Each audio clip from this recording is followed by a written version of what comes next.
Well, let's all get the same shot.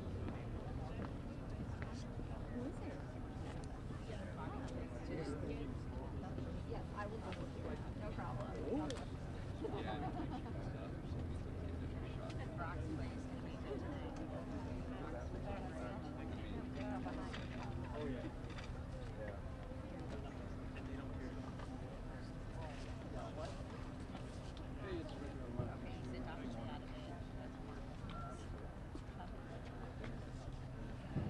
Testing 1, 2, testing 1, 2.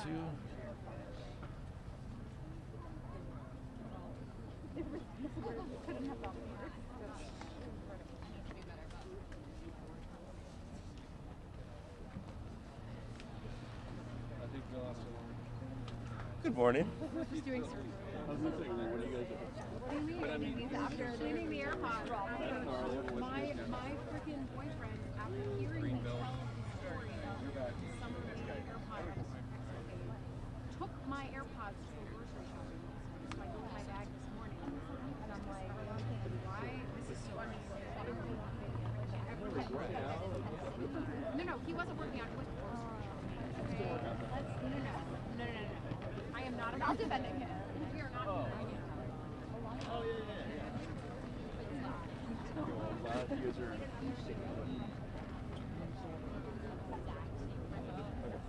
I think just stepping away is just... So where do you want me to go? So we're going to be over this little triangle area behind it. Kind of there. Awesome. Perfect. Cool. Oh, yes, the new one. I'll let you guys do that. You're like, I'll let you finish that gross endeavor that you're a part of right now. I realize I'm out. Really trying not to. Oh, yeah.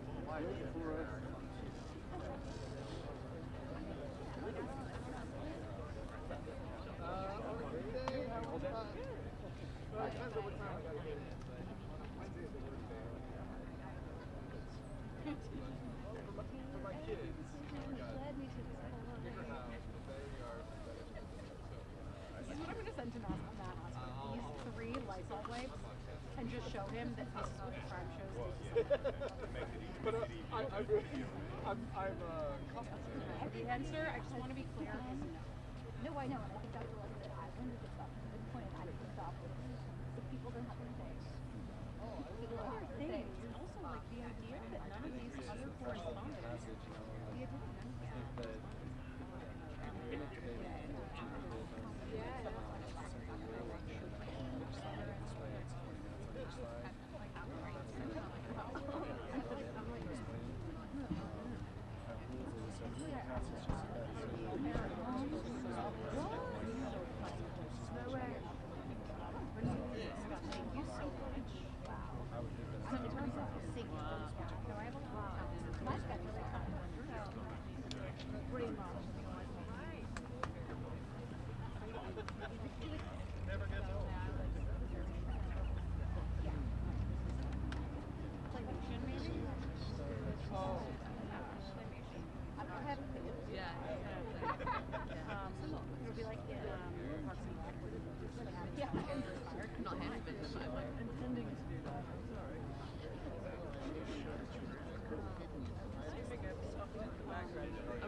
No one's ever put such a clean air monitor here.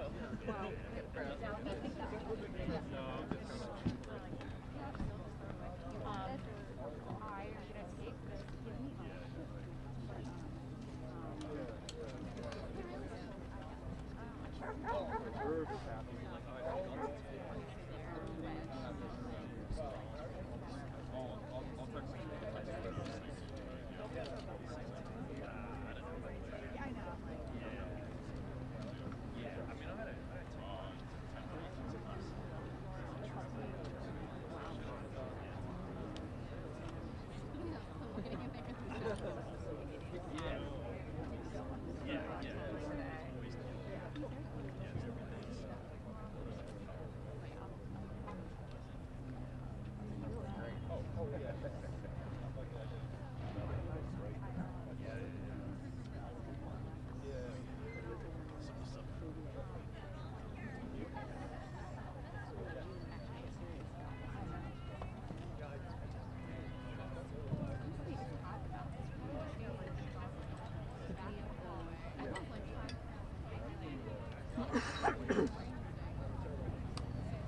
You can say it out loud, John. Big inflatable.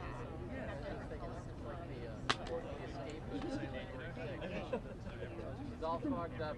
You can't hear anything. You're the one saving the day, so no, I'm not. There's no excuse for husband. Do what you gotta do. I appreciate you. Okay, I'll loop around or whatever.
No.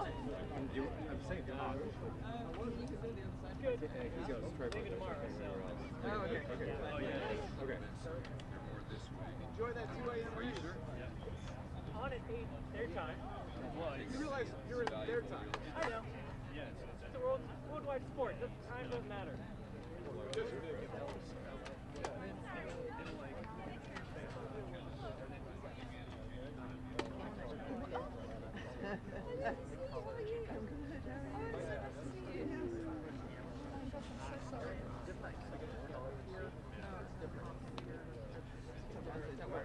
But I am around the 6 days.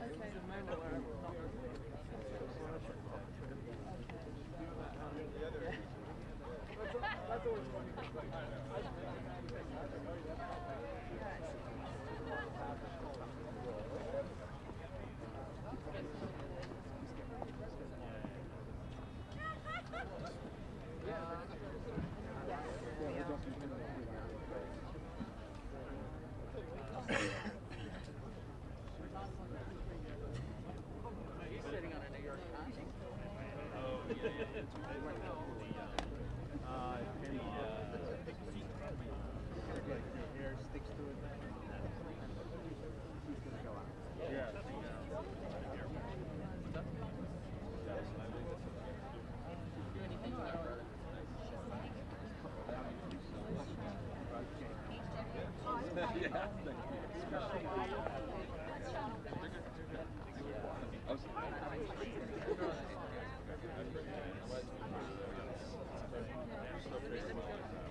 anymore.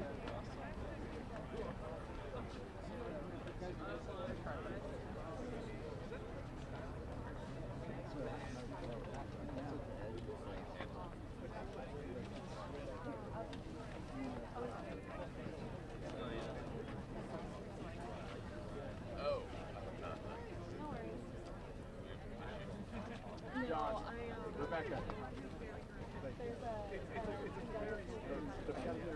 We'll have a true shaman later.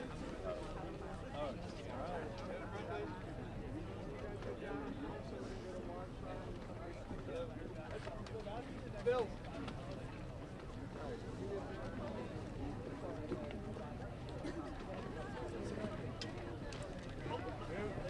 Down. Why are we in the middle? You guys gotta get down. At some point, you're not gonna be able to stand there.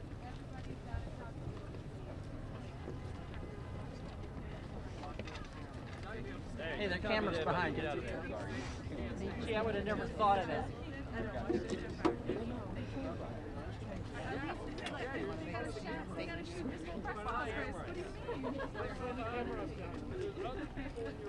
Everybody was here at 8 a.m. for these positions, so.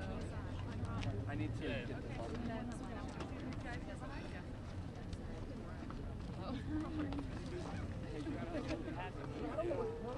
You're gonna move. Hey, gallery? Put it all the way down.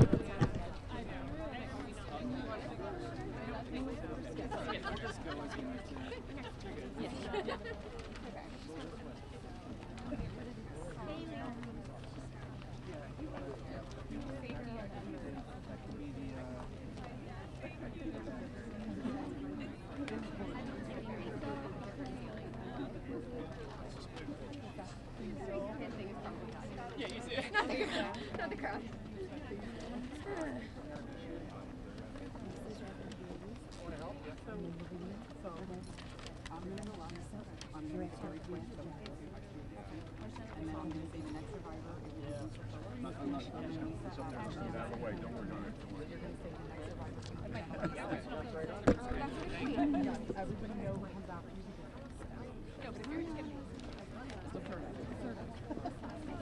You don't even have to say that. You can say Marina if you want people. She's only Marina.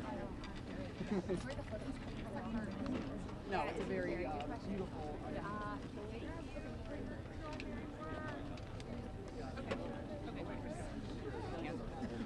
I know. I left my pardon. Not for you.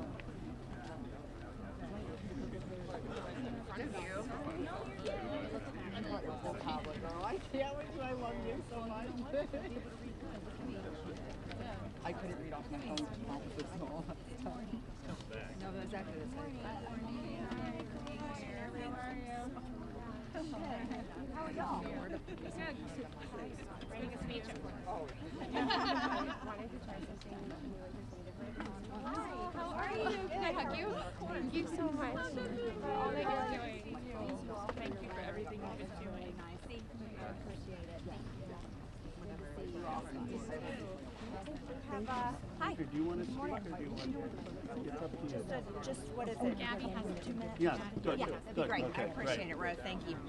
Thomas? Let her go before me. Whatever order, Whatever. guys. Okay. No, you're Okay. She's gotten in enough trouble. I'm looking forward to you, girlfriend. Are we ready? Yeah. Great to see you all. Good morning. Starting, guys. Today is the first day of real reckoning for the Epstein class. We're here to stand with forgotten and abandoned Americans against an Epstein class that had no regard for the rules or the laws. Look, this is one of the most horrific and disgusting corruption scandals in our country's history. You had Jeffrey Epstein, who literally set up an island of rape, a rape island.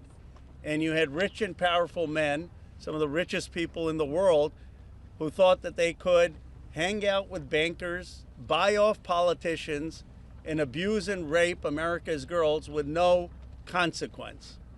Because survivors spoke up, because of their courage, the truth is finally going to come out. And when it comes out, this country is really going to have a moral reckoning. How did we allow this to happen? There should be no buildings named after people in this Epstein class. There should be no scholarships named after them. They shouldn't be enjoying the perks of being affiliated with corporations or universities or writing op-eds or being lionized. And many of the survivors will tell you some of these people still are celebrated in our society. That's disgusting. There needs to be accountability. I want to recognize first and foremost the survivors. They are the ones who made today possible. Many of you had forgotten about this issue, and frankly, for decades we have not done enough about this issue, and it's only because of their advocacy, them coming here to the Capitol. They showed up here time and again, and on September 3rd, that the country started to pay attention. And I also want to thank the courage of two of my colleagues in particular. Both of them have suffered, as you know, extraordinary political consequences for what they did. One, my colleague, Congressman Thomas Massie. This would not have been possible if he hadn't led the discharge petition that got 218 signatures and is going to force a vote in the House of Representatives. And this would not have certainly been possible if it were not for the courage of Marjorie Taylor Greene. She signed the petition, and I would keep texting Thomas, is she going to drop off? Is she going to drop off? Because there was so much pressure against us, so much attacks against her. But she stood with the survivors. For Thomas or me, this has never been political. This is not about questions of Trump or Biden. This is a question of doing the right thing for survivors. We're going to get a vote today. I expect an overwhelming vote in the House of Representatives, and I don't want the DC swamp playing any games. They need to pass this in the Senate, and they should not amend it. President Trump has said he would sign the Epstein Transparency Act. It's going to get overwhelming support in the House. It should go straight to the Senate, and it should be signed. No amendments, no adding loopholes. Justice is long overdue. And I want to hand it over to my colleague, Representative Thomas Massie. I want to start by thanking the survivors. I mean, they're giving everybody hope in this country. There are survivors of other sex crimes in this country wondering if they should come forward. They're clouded with shame and concerned that law enforcement will do nothing. And these survivors have stepped forth, taking that same risk, worried that they will be defamed themselves. They have been defamed for stepping forward, but we're going to get justice for them. That's going to happen today in the People's House. The founders set up our government with 3 branches and 2 branches of Congress. And I don't think it's any coincidence that this fight is being started and it's being won in the House of Representatives. I have people, other survivors of other sex crimes, who come to me and say, thank you, you give me hope, you give us hope. There is hope here. We fought the president, the attorney general, the FBI director, the Speaker of the House, and the vice president to get this win. But they're on our side today, though. So let's give them some credit as well. They are finally on the side of justice. And as Rose said, don't muck it up in the Senate. Don't get too cute. We're all paying attention. If you want to add some additional protections for these survivors, go for it. But if you do anything that prevents any disclosure, you are not for the people and you are not part of this effort.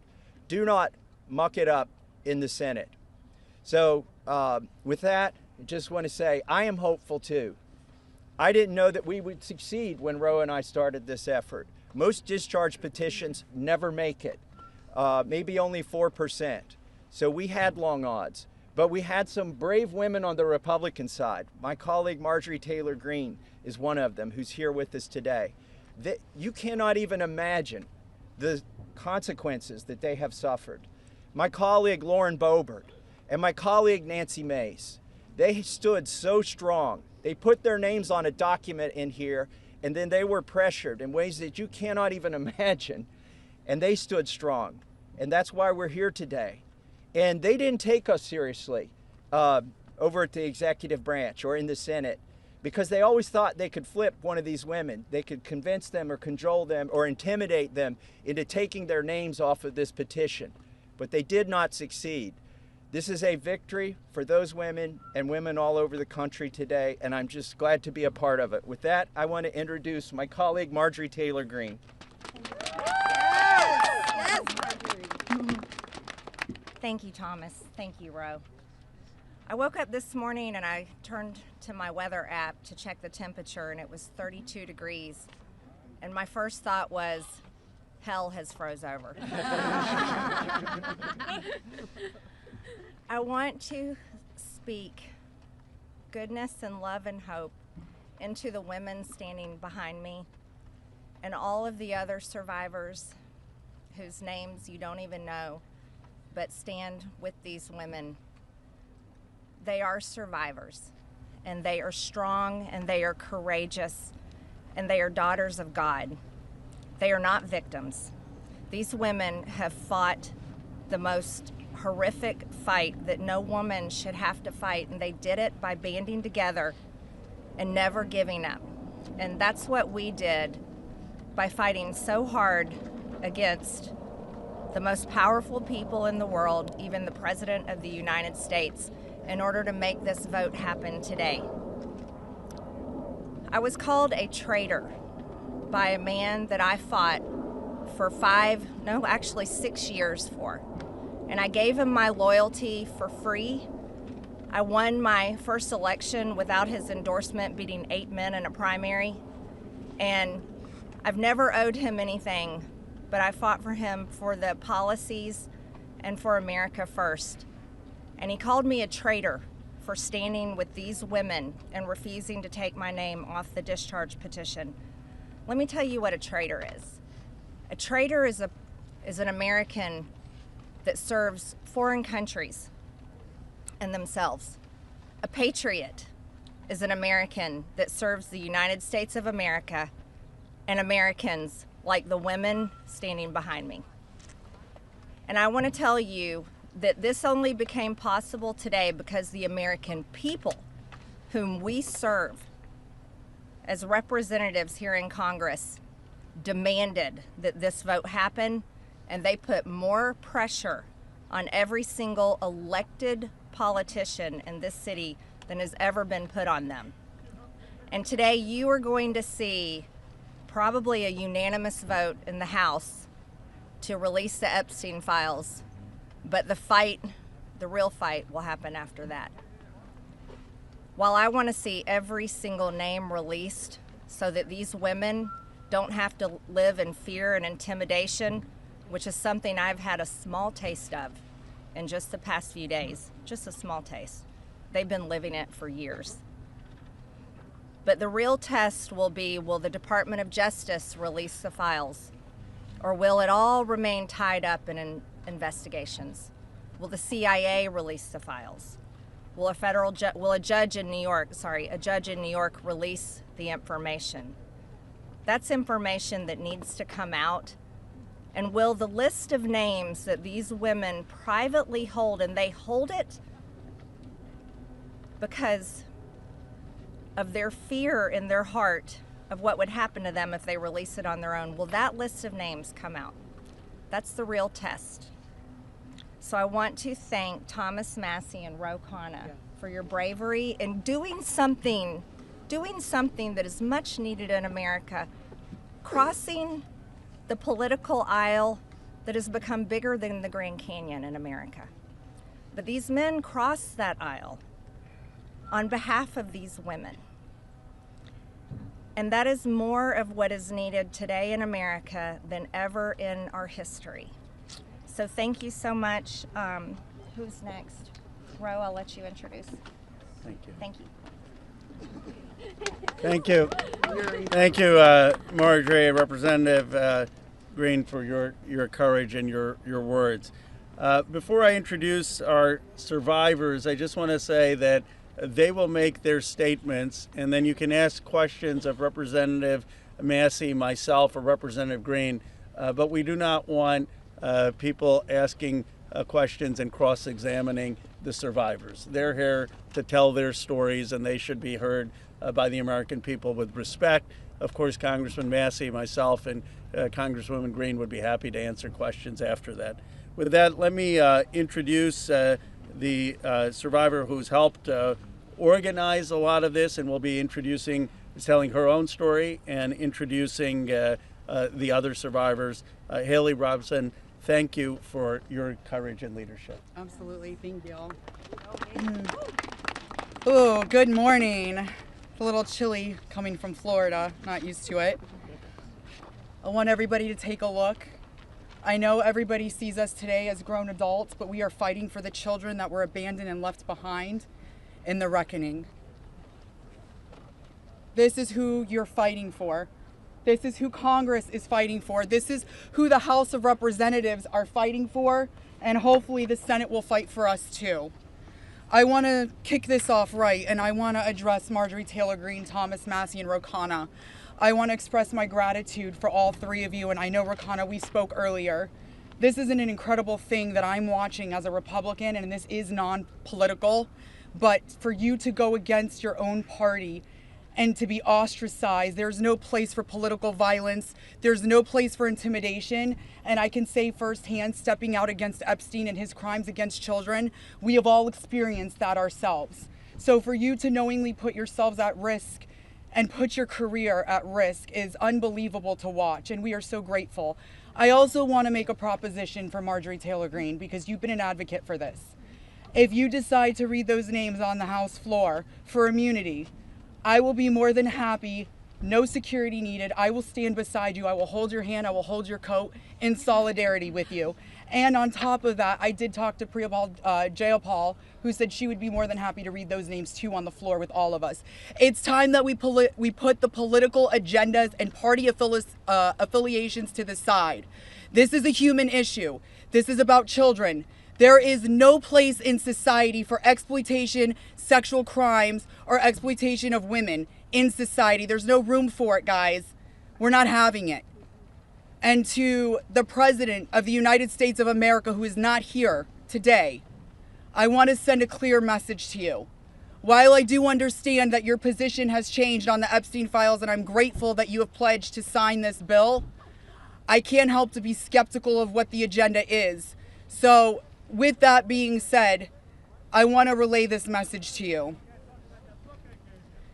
I am traumatized. I am not stupid. I am traumatized. I am not stupid. You have put us through so much stress, the lockdowns, the halt of these procedures that were supposed to have happened 50 days ago. The Adelita Grijalva, who waited to get sworn in, and then get upset when your own party goes against you because what is being done is wrong. It's not right. For your own self-serving purposes, this is America. This is land of the free. Land of the free. In 1863, we have a woman on top of the Capitol building represent freedom. I do not feel free today. I don't know if the women behind me feel free today. So I am begging every member of Congress, every representative, to step up and choose the chaos, choose the survivors, choose the children, protect the children, all children. You protect all of us equally. Thank you very much for your time. Following that, Lisa Phillips will be the next survivor.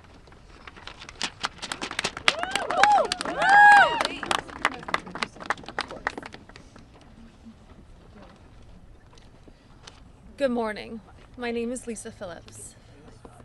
It's an honor to stand here again for something America is finally united on: the immediate release of the entire Epstein files. In a divided nation, this is one demand we all share. Last time I stood here, I made a promise to all survivors watching. If those in power refused to release the truth, we would start uncovering it ourselves. For anyone who doubted that, that moment has already arrived. Since that day, more survivors across the country and around the world have reached out. Text, emails, DMs, firsthand accounts, and evidence. Many are women who were abused or trafficked through the international modeling pipeline Epstein built, promising visas, apartments, opportunities, futures, while exploiting their dreams for abuse. Most are still terrified to speak publicly because the men involved are powerful. They're connected, and as we know, they're protected. For too long, survivors have watched others speak for us. And while we are grateful for our allies in Congress on both sides, we've realized something. This fight belongs to us. We lived it, and we know the truth. And we will not wait quietly for institutions to decide when we're allowed to speak. The survivors now coming forward have entrusted us with their stories. We are sharing that information with the proper authorities, and when it can safely be made public, it will be. So today, we are launching something historic. The first national, survivor-led political movement in America. Nonpartisan, laser-focused on exposing the systems, the loopholes, power structures, and silencing mechanisms that have protected predators for far too long. We are stepping directly into the halls of power, into the political arena. We will help rewrite laws that failed us and build protections for our nation's children together, targeted by sexual exploitation. Together, today, survivors begin our own fight, the survivor revolution. And we intend to change this nation for the better. If you're a survivor who wants to join us, please reach out. And to anyone who benefits from the current system, intentionally or not, remember this. Alone, yes, we are afraid. But together, we are feared. Thank you.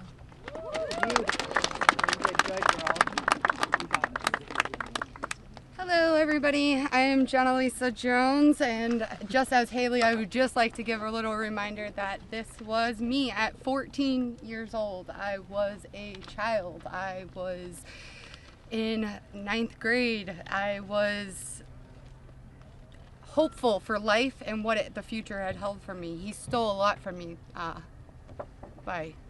14. So just a little reminder there for everybody. Sorry. So,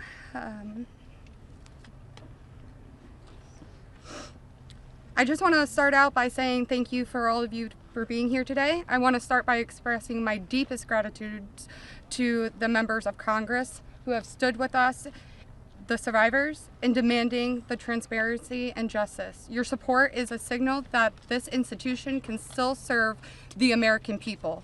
This issue was never one that should have divided us the way it has. In fact, it should have united us. Sexual abuse is not a Republican issue. It is not a Democratic issue. It is also not a hoax. We are here as American survivors of a man who used his wealth and power to hurt young girls and women. The world should see the files to know who Jeffrey Epstein was and how the system catered to him and failed us. Emotionally, this process has been distressing. First, the administration said it would release everything and then applauded President Trump for that. Then it fought to release nothing. Now that checks and balances of our democracy have worked and the bill is getting passed to release the files, we are hearing the administration say they intend to investigate various Democrats who were friends with Epstein. I beg you, President Trump, please stop making this political. It is not about you, President Trump. You are our president. Please start acting like it. Show some class. Show some real leadership. Show that you actually care about the people other than yourself. I voted for you, but your behavior on this issue has been a national embarrassment. It is time to take the honest moral ground and support the release of these files, not to weaponize pieces of the files against random political enemies that did nothing wrong, but to understand who Epstein's friends were, who covered for him, what financial institutions allowed his trafficking to continue, who knew what he was doing but was too much of a coward to do anything about it. Jeffrey Epstein and Ghislaine Maxwell were able to recruit and abuse young girls and women. Then the country will learn nothing, and has horrible history will repeat itself if we do not do something about this. Thank you to the brave congressmen and women who have stood by us and recognized our side is the American side, and we should all be proud once again to be Americans. I want to just extend my thank you so much to all three of you, very, very much. The first time we were here, listening to the, people yell shame at you, and when she was here in support of us, really hit home and spoke some volumes, and I just very much appreciative of your support, and we stand by you. Don't let any of them bully you. We're here for you. Thank you, guys.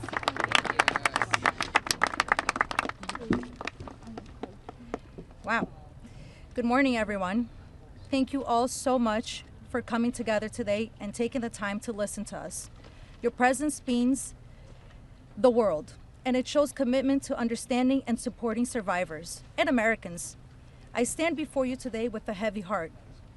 I originated from Brazil, and I came to the United States when I was 8 years old. I was only 14 when I first encountered Jeffrey Epstein, and my daughter is now almost at that age. At 14, the only things she should be concerned with are going to school, practicing at her cheerleading competitions, and enjoying her time with her friends and family. She should not have to bear the burden of worrying about being manipulated or exploited. At this age, she is still a child, and no child should ever have to face such threats. I also want to address a troubling statement made by a prominent figure on a major platform who suggested that a 14-year-old should not be considered a victim of pedophilia. This is a dangerous and incorrect notion. When we talk about how children at 14 should still be treated as children, I ask you to look at the young people around you. Remember when you were that age? Do you think you should have been responsible for being groomed? Put yourselves in our position when we were young. I'm here today not to just share my story, but to call on all of you to help make a difference. We need to support to push for the Transparency Act and release the Epstein files. Please reach out to your Congress members and senators and urge them to support this crucial legislation. The truth is something that we all deserve, and it is vital for safety and protection of the future of generations. Think about all the young people in your life, your daughters, your nieces, your friends. Let's stand together and ensure that they grow up in a world where they are safe and valued. I often wondered, why did this happen to me? And then I realized, God only gives you what you can handle. I'm here for a purpose, and that purpose is to make a difference today. So, let's stand together to protect our children and our peace. Thank you. Yes.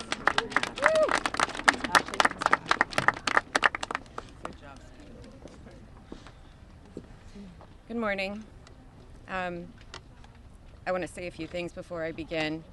My speech may not be great. It was thrown together last minute as I only came here, decided Friday, when one of us, who has spoken several times, decided she couldn't come because of the threats. She was too scared. So I want to say, when you threaten one of us, you're threatening all of us. Yep. We are together now, and that's never going to change.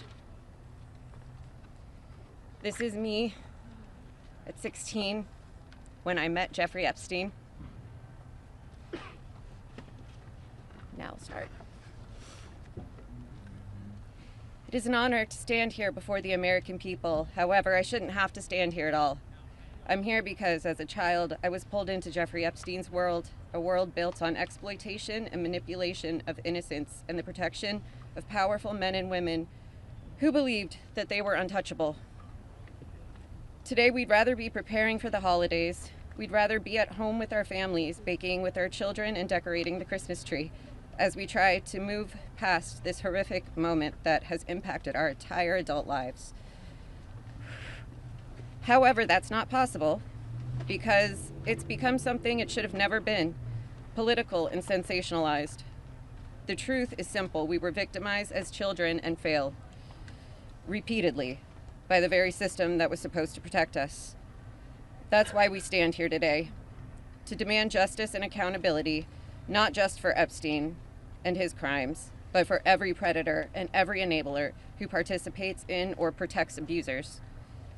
The Epstein case was gravely mishandled consistently and deliberately over many years.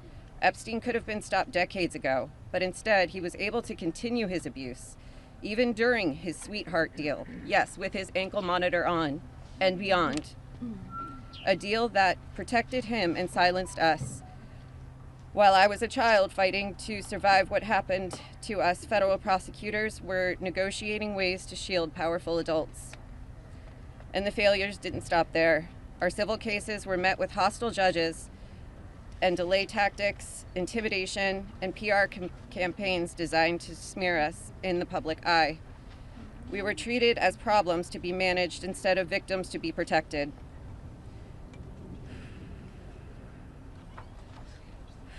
Today, something has changed. Individually, our voices were whispers. Together, they've become impossible to ignore. We are encouraged to see elected officials from both parties, thank you, come together and finally take action to release the files. I'll leave it there. Thank you. Good job. Good morning. My name is Wendy, and I'm standing here today with a truth that still scares me to say out loud. I'm gonna put this down because I can't hold both, as you guys saw, but that was me when I was 14 when I met Jeffrey Epstein. None of us here signed up for this political warfare. We never asked to be dragged into battles between people who never protected us in the first place. We are exhausted from surviving the trauma and then surviving the politics that swirl around it. When survivors travel to speak, to advocate, to stand for the truth, we do it with our own money, from our own pockets, carrying our own fear, shaking in our own bodies. There is no team, there is no paycheck. It's just us hoping our voices make a difference. And it puts a pit right in your stomach because you know you're standing on the right side of history. Yes. But standing on the right side of history is not a comfortable place to be. Yep.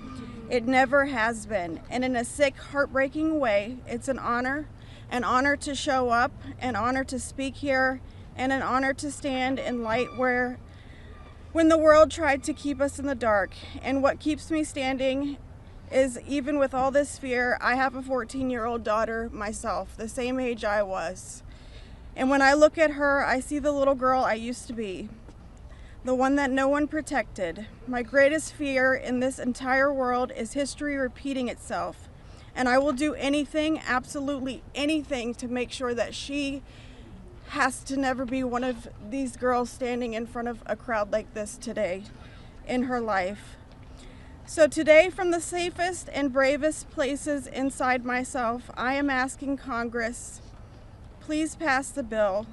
Please release the records. Stop making survivors fight alone for the truth that should have protected us in the first place. To the representatives that support us, thank you. Thank you for standing beside survivors so we don't have to face this fear alone. Thank you for choosing what is right over what is easy. And every survivor who is scared right now, your fear is real. Your courage is real, and even though we're terrified, we keep showing up. Because someone has to tell the truth. Someone has to protect these children. We deserve safety then, we deserve it now. And we are done being afraid so others can stay comfortable. So with that, I want to say thank you guys for having us. And I just hope that people can remember that As survivors, our story never leaves us, but the choice that you make to pass this bill, your career is in front of you, and that choice will follow you. Everybody will know. So, thank you. Good job. Well said, Cindy. You're incredible. Hello, everybody. My name is Danny Bensky. This was me at 17 years old. Oh, I'm sorry. Coming from the dance world, I was recruited in 2004 after a systematic breaking down where Epstein leveraged my mother's brain tumor scans. He threatened me to withhold care for her. He trapped me in a year-long cycle of abuse. The last time I was here in Washington, D.C., I talked about being a part of this beautiful mosaic of women behind me, and they are exactly that. They are a beautiful mosaic of energy and passion and love and life. I am one story of 1,000. Think of that number, 1,000. I spoke of how big our hopes and dreams once were, and I talked about how they were completely shattered at the hands of Ghislaine Maxwell and Jeffrey Epstein. Now, I look at this amazing community behind me. They are survivor sisters. We are together. We stand together in this. And I realize that we are a representation of women across America. We come from different backgrounds. We have different religions. We are different races, different creeds, different ethnicities. We have different political affiliations. Some of us don't want to be political at all. And yet we stand here together for this cause. We're united in the call for transparency, complete transparency, to find justice. Justice for our younger selves. These pictures that you see, they're real people. I wish I could go back and give my former self a hug and say, this matters and it's going to change, and mean it. We are standing here for justice for the youth of tomorrow, and justice for those who are no longer with us, like the beautiful, brave Virginia Giuffre. We understand that the road is long, but I implore you to stay the course, please. Living in an age where you can get news in 10-second clips on your phone, I know that this is a big task for us, but it's a very personal one for survivors. It's a very personal one for us as a country. So I'd like to ask you to try something right now. I'd like everybody to close their eyes or soften their gaze just for a moment, and I want everybody to think of a child that is close to them between the ages of 14 and 18 years old. It could be your daughter, it could be your niece, it could be a friend's kids, it could be you at a former age, it could be your mother at that age. But really envision that for a second, 14 to 18 years old. Once you think of that person, I want you to think about what they feel like. What is their energy? What do they smell like? What sound do they make when they laugh? Really think about that child, just for a moment. Now I want you to picture a pair of giant looming wooden doors and an overbearing marble landing. Those are the doors to Jeffrey Epstein's house. Do you allow that child to enter or not? If the answer is yes, you would allow entrance. You stand with predators. If the answer is no, then congratulations, you're on the right side of justice. Now you have homework. I am calling for the American people. You have homework. Call your congressional leaders. Call your senators. Please support this bill. Let's get it all released. Thank you very much.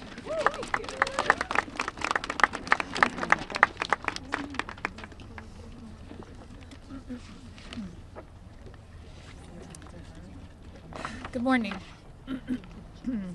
My name is Annie Farmer, and this is a photo of me and my sister Maria Farmer. Around the time I was 16 and she was 25. That's how old we were when we were abused by Epstein and Maxwell. Survivors have repeatedly stated that our pursuit of transparency and justice is a nonpartisan issue. But given the political noise surrounding this case, I just want to remind people of some of the facts. In 1996, when my sister Maria bravely blew the whistle on this group by reporting to the FBI what Epstein and Maxwell did to both of us, they hung up on the phone on her, and there was no follow-up of any kind. Bill Clinton was president. In 2006, the FBI came to us, finally interviewed us, and asked us both to be witnesses against Epstein. We were very anxious, but we agreed. And then we didn't hear back from them due to their infamous sweetheart deal. George W. Bush was president. In 2015, when the DOJ was sent FOIA requests for Maria's FBI files, and they were denied, as they have been many times, Barack Obama was president. In 2019, when Epstein died in prison due to either negligence or foul play, Donald Trump was president. In 2023, Maria's attorneys sent a letter on her behalf to the government, requesting an investigation into the repeated law enforcement failures in this case, similar to what was done in the case of Larry Nassar. They declined to do so. Consequently, my sister filed notice that she would be suing the government for failing to uphold its legal, ethical, and moral duties in this case. Joe Biden was president. This year, after campaigning on a pledge to finally release the files, under Trump's second presidency, the DOJ announced they were closing the investigation into Epstein's co-conspirators, and then transferred Ghislaine Maxwell into a prison camp, where it is well documented that she is receiving special treatment. This is not an issue of a few corrupt Democrats or a few corrupt Republicans. This is a case of institutional betrayal. Because these crimes were not properly investigated, so many more girls and women were harmed. My sister, because of her bravery, was repeatedly threatened and lived in fear, with dire consequences for her health and her career. 30 years later, even as oceans of allegations and obvious truths have emerged, the government has still not chosen transparency. This is why we have all come together as one united voice to demand the release of all the Epstein files and to finally bring the truth out of the shadows. Yes.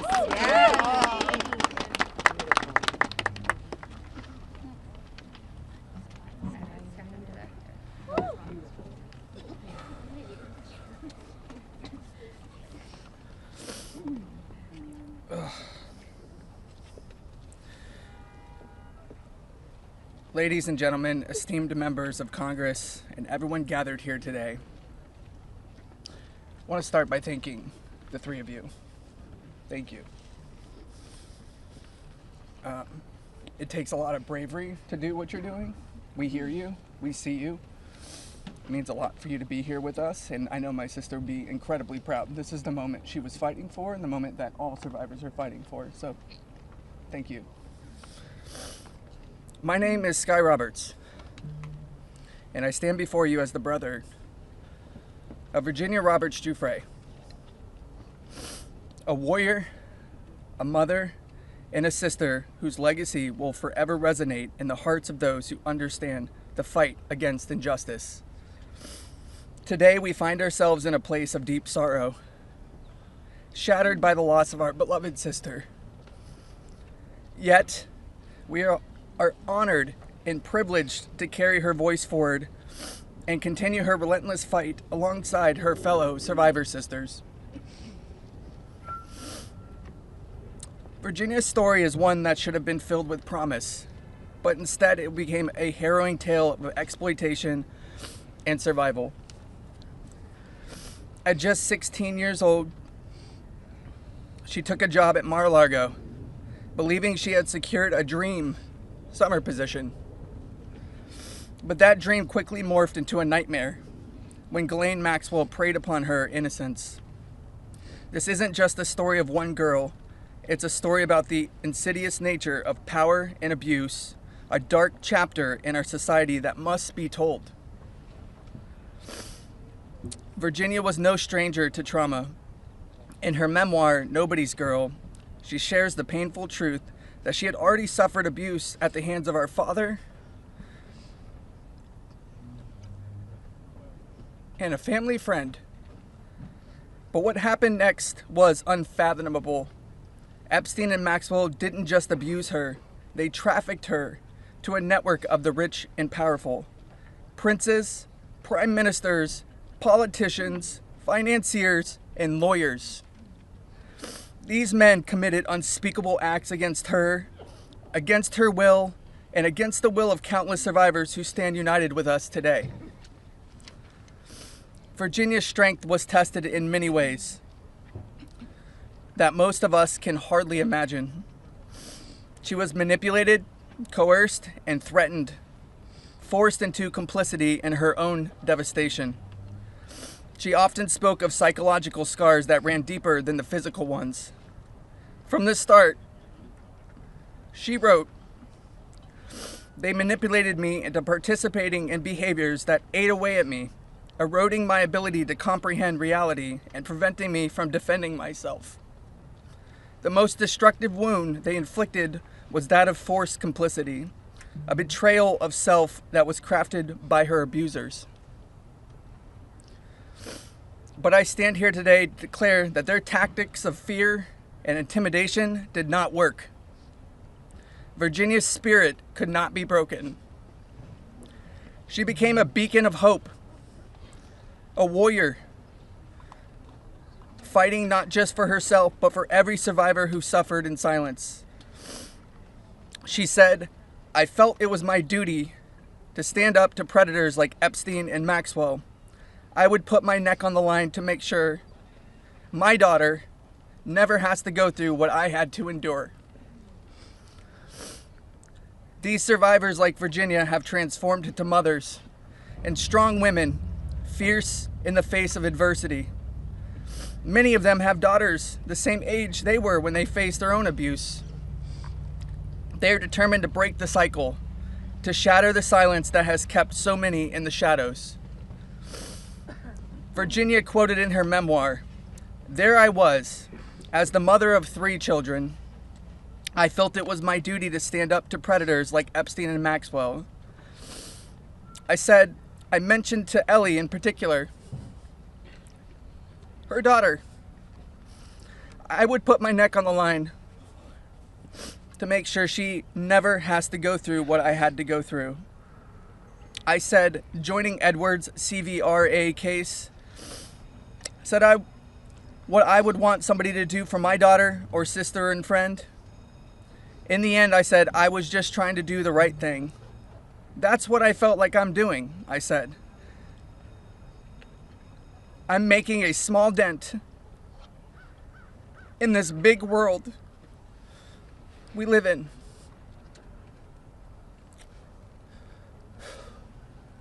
Well, sissy,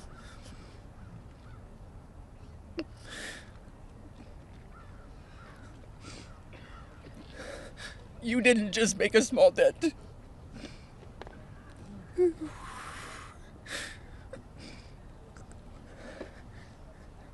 You made a monumental impact, a resounding statement that echoed across the world. You built an unbreakable wall, a barrier that will protect future generations from the horrors of abuse. As we gather here today, I urge each of you, members of Congress, advocates, and all those who hear this message to join us in this fight.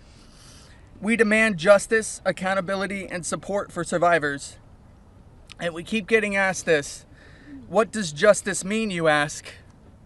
It starts with acknowledgement. That's the first step. Acknowledge in the face of survivors that this happened and that this is true. Your vote carries that weight. My sister is not a political tool for you to use. These survivors are not political tools for you to use. These are real stories, real trauma, and it's time for you to stop just talking about it and act. Vote yes. Yeah.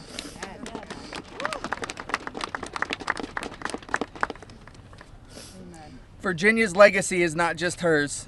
It belongs to all of us who stand against injustice. Together, we will ensure that the voices of survivors are heard, that the truth prevails, and that the horrors of the past are never repeated. Thank you. Thank you for listening, and thank you for standing with us. Together, we will not let Virginia's fight be in vain. Together, we will not let the predators win. Together, we will be the change this world desperately needs. Yeah. Thank you. It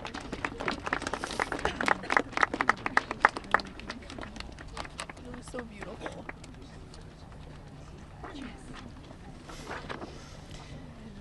This is me when I met Jeffrey Epstein in 1991. I always share the date when I talk about my story because people rarely acknowledge how long this has actually been going on. And for too long, truth has been buried, survivors have been silenced, and powerful people have been protected. And today we stand in a moment that will decide whether our government still belongs to the American people or to those who prey on them. Because when mountains of evidence and decades of victim reports across 5 administrations still lead to sweetheart deals or no prosecution at all, this isn't just one case gone wrong. It's an institutional failure on a historic scale, and every member of Congress in this administration must answer for that failure. Millions of sexual abuse survivors know the pain of speaking up and watching the institutions that are meant to protect them look away. We're not alone in this. Epstein may be the headline, but the betrayal reaches every corner of our country. And if our justice system can collapse this completely for so long, then Congress cannot pretend that the system is working.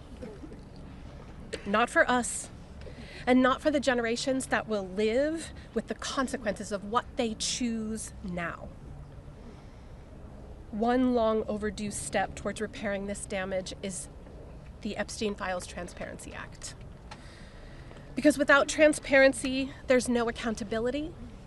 Without accountability, there is no justice. And without justice, democracy dies. Yes. So representatives, you have a choice to show millions of Americans whether you stand with us or with the powerful predators that are counting on your complicity. Thank you. Yeah, good job.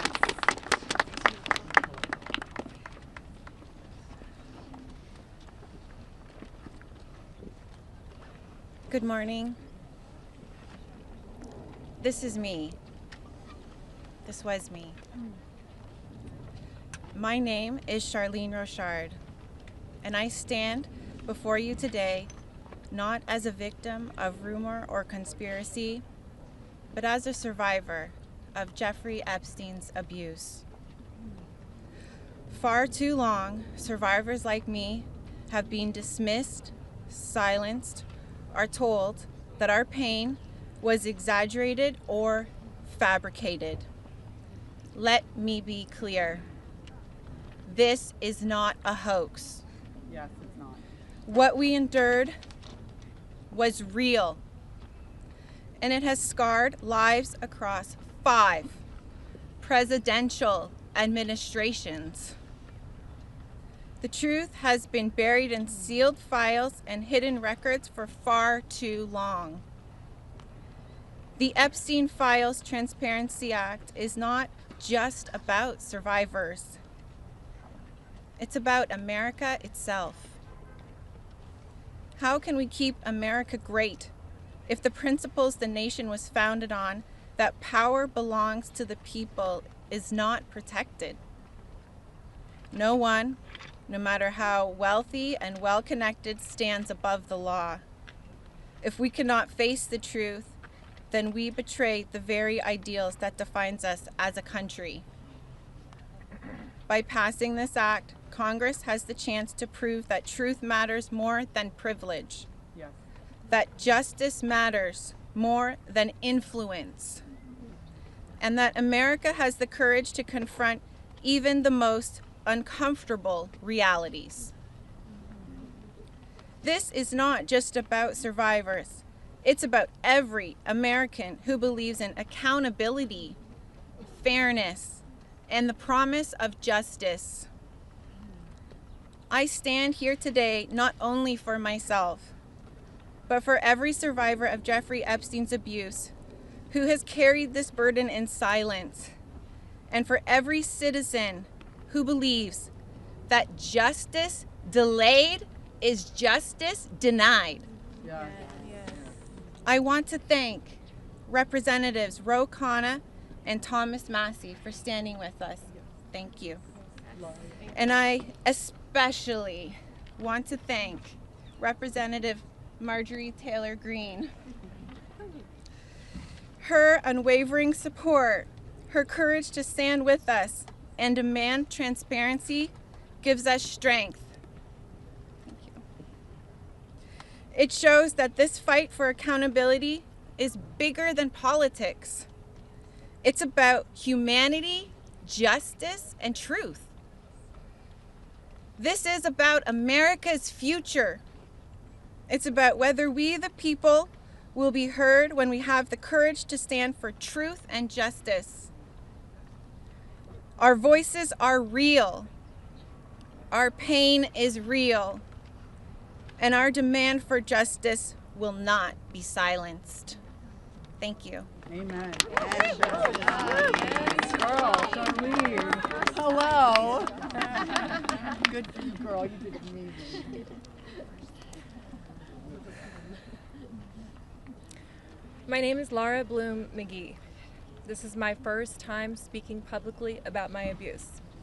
As a young woman in New York City, I was pursuing a modeling career and building a life of giving back through my philanthropic work. Instead, I was intentionally groomed and became part of an international model sex trafficking ring that was led by Jeffrey Epstein. I was sexually and mentally abused by Jeffrey Epstein. He used my dreams and vulnerabilities to silence me.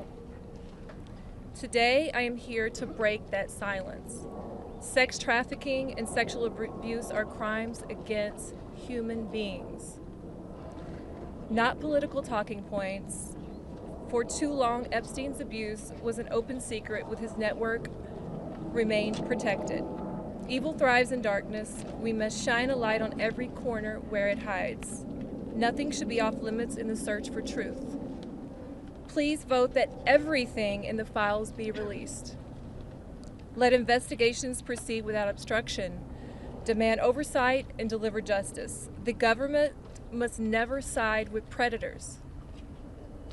I come as one survivor, but I stand here for everyone who prayed for me, who believed in me, and who hoped for me. To my fellow survivors, your courage brought me here. We are more than victims. We are mothers, daughters, sisters, friends. This is not a hoax, and we will not be erased. Shame on any elected official who obstructs truth and justice for the American people. Thank you. Amen. Yeah, girl. My name is Liz Stein. In 1994, I was a senior in college, just 21 years old. I had aspirations of attending law school after graduation, and it looked like I had a bright future ahead of me. 1994 was also the year I met Ghislaine Maxwell and Jeffrey Epstein. My involvement with them changed the trajectory of my entire life. The Epstein Files are not about loyalty to any one political party. They are evidence of a crime. We stand here today, victims of the crime of sex trafficking. I'm here today speaking both for my 21-year-old self and for the countless number of people who have experienced sexual violence. When I am asked what I would tell my younger self if I could say something, I say that I would tell myself to tell someone. And if they don't listen, to tell someone else. And to just keep telling until someone listens. And even if nobody listens to you, you should be proud of yourself because you stood in your uncomfortable truth when others could not. And that is true bravery. We stand here today as survivors, part of a sorority that none of us asked to join. We have told our stories over and over and over. Now it's time to see who was listening. We ask that you vote to release the files, all of them, so the victims of this crime can finally see justice. Thank you. Amen. Yes. Go, girl.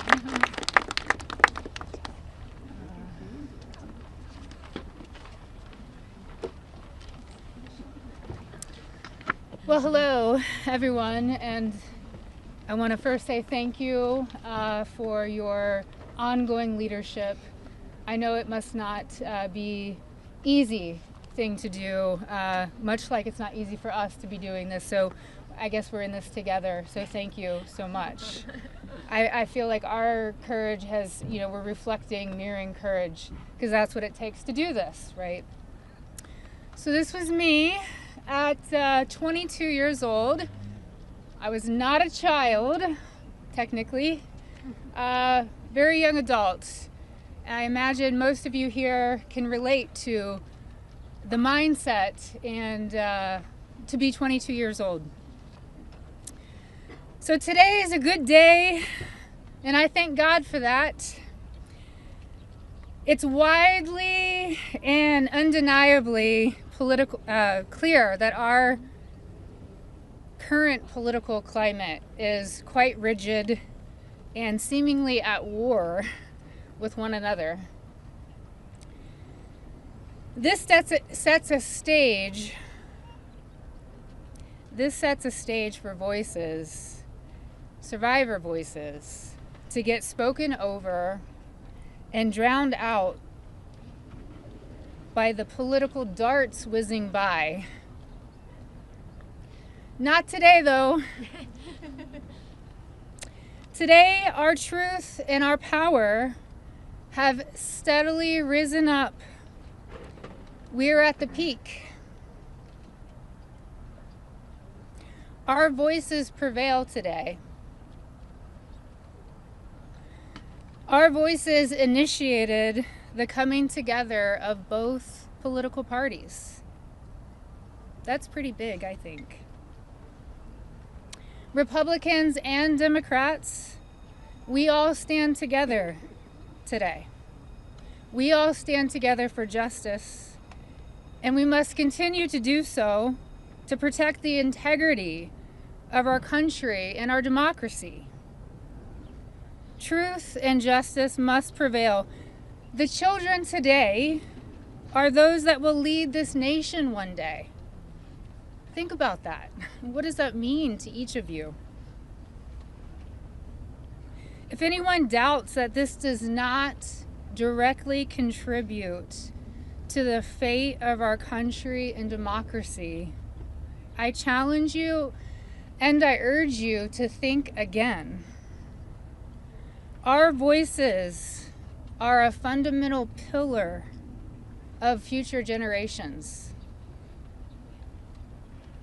Today, that's what we stand here for. Accountability, action, and justice. Let's get this vote done today. Let's send it through the Senate and straight to President Trump's desk for signing.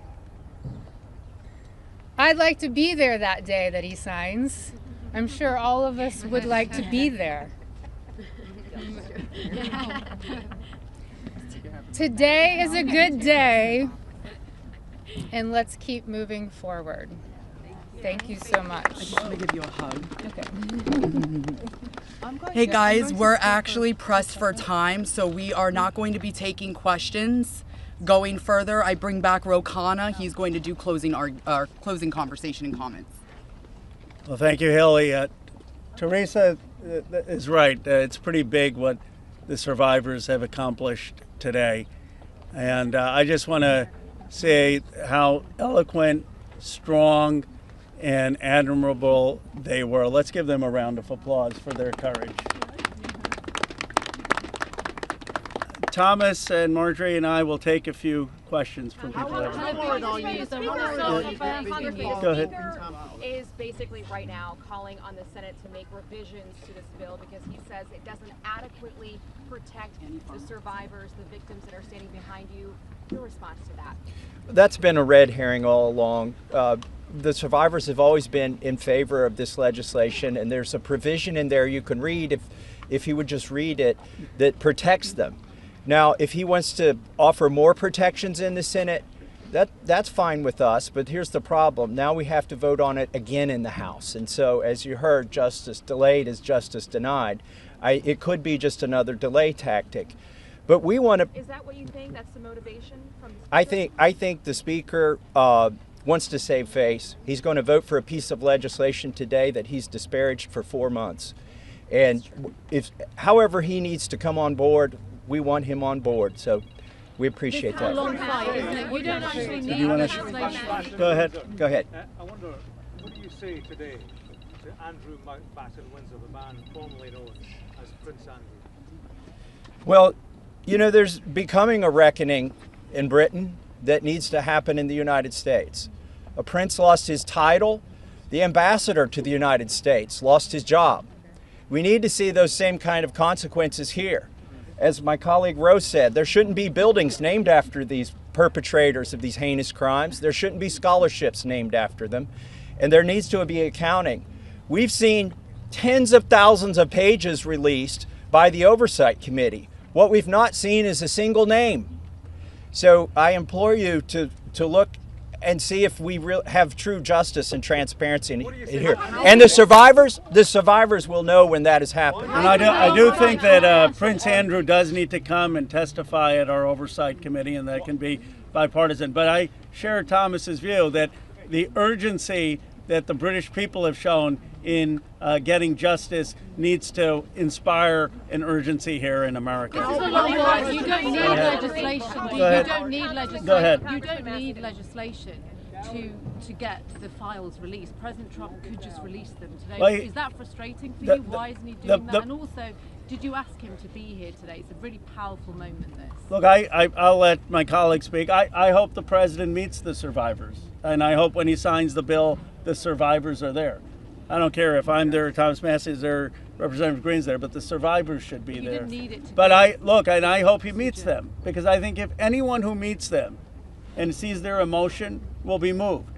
And my goal is to get justice here. So I hope he will meet them and really hear what's happened and actually take action. But the broader point is, yes, the president could order the Justice Department to release the files, but what in a constitutional democracy, what we're supposed to have is Congress says that the files should be released, and then it's not on the whim of any president. Then the Justice Department is compelled to release those files because that's the law of the land. Let's just think of yeah. Have you spoken to any Republicans in the Senate who are looking to, move this forward?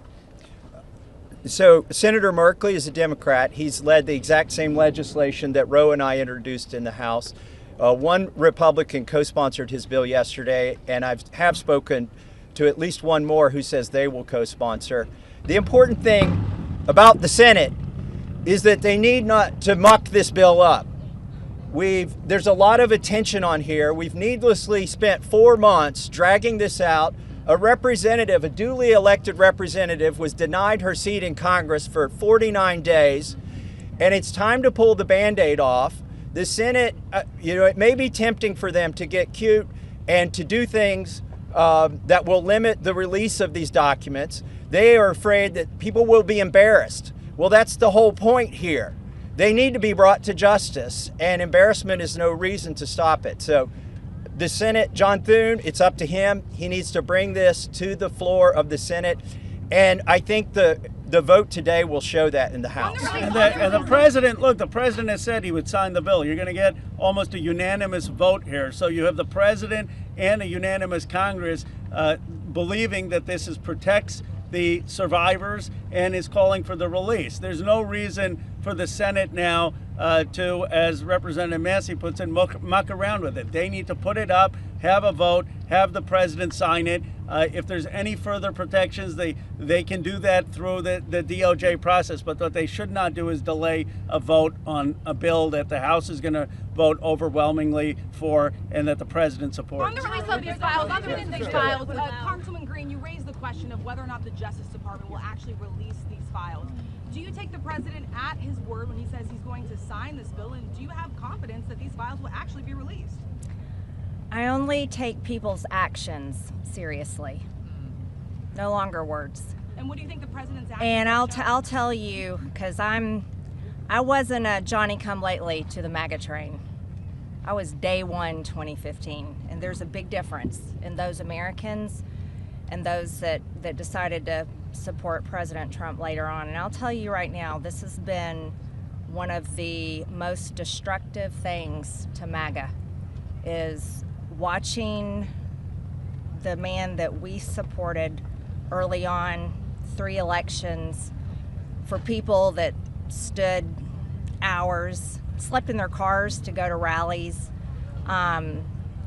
have fought for truth and transparency and to hold what we consider a corrupt government accountable. Watching this actually turn into a fight has ripped MAGA apart.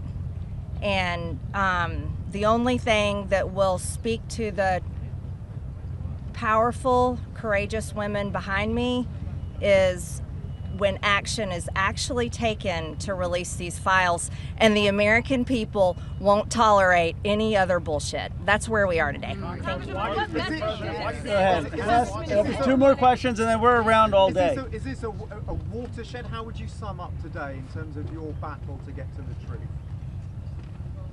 I would say that these survivors have been fighting for decades, and they finally are being heard by the American people, and we're finally going to have a reckoning for this Epstein class that has gotten away with horrific things. Look, I grew up in Bucks County, Pennsylvania. People went to church, they played Little League, they went to their neighbors for barbecue. They didn't go to a rape island and abuse young girls or traffic young girls. And people with extreme wealth have thought that the laws don't apply to them, and their culture is totally out of touch with the values that built America. And finally, we're going to have a reckoning already. How worried are you that we'll take the lady here. Let me ask you this. You said you wanted this to go straight to the Senate.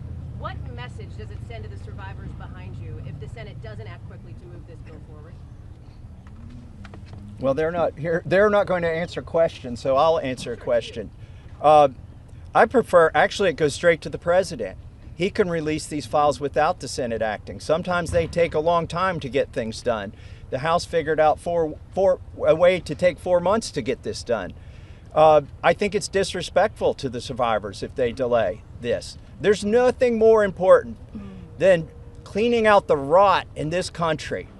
And this is rot, and it's not a partisan issue. And the senators need to get on this. Yes, the economy is important. Yes, international policy is important, but there's nothing more important than getting to this rot and cleaning it out. They should put it at the top of their agenda. As you know, there's a provision in the bill already that would allow the DOJ to not release certain information if it would jeopardize an active investigation. And the president just last week ordered his DOJ to conduct an investigation. What makes you think you would actually, if this bill passes, see these files, that the public would see them? There are 1,000 survivors. They can't open enough investigations to cover up everything that's in these files. And yes, it's true they can try to protect a few certain people or a few certain companies, but those investigations will eventually end. And in the meantime, there's not enough investigations to cover up 1,000 different crimes, 1,000 different rapes, 1,000 different sex trafficking instances. And this is not a moot point, even though they are doing that. And once this bill is signed into law, any career official at the DOJ or the FBI who does not comply with the law is at legal risk. It's no longer just up to the president. Look, we could have passed a simple resolution here in the House, and that would have been the end of it. Instead, we chose a very hard path, which is to get legislation, a law passed, which means it has to go to the House, the Senate, and be presented to the president.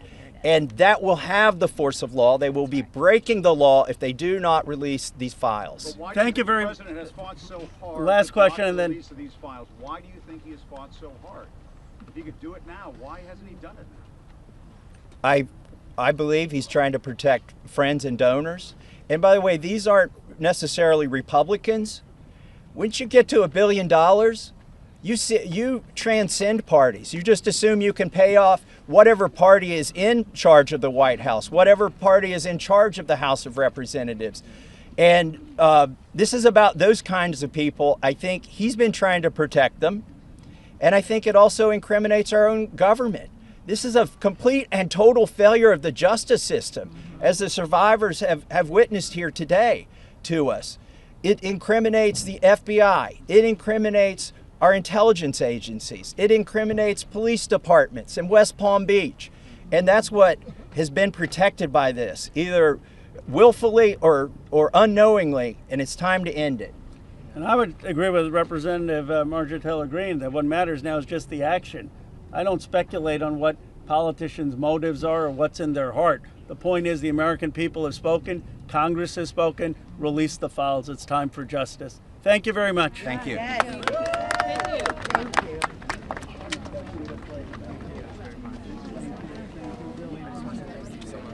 Very brave. Incredible.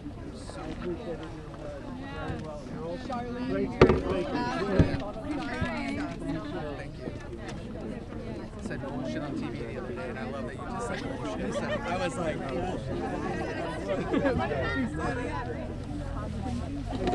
Ms. Taylor Greene? Ms. Taylor Greene, how is it to hear the victims today? Ms. Taylor Greene, how is it to hear the victims today?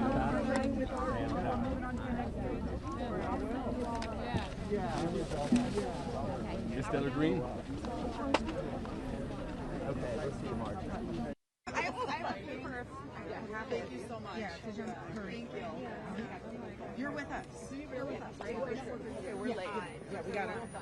And Jess is in a group too. Did Jess go already, or is Jess coming with us now? Okay. I was like, I'm going to find you. And I'm like, what?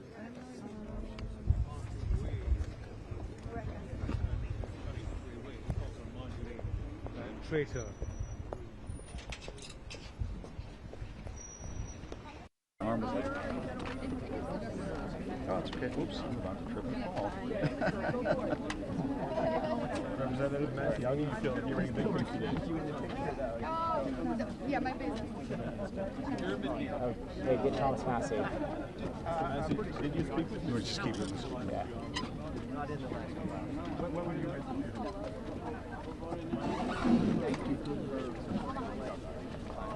You have trust that this Senate Did you speak English by any chance? No. Best bet is like go to Getty and pick out which one. Or AP or whatever. Cool.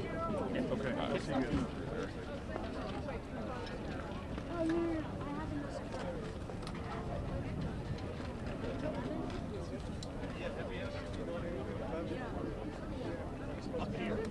That's hilarious. I heard it.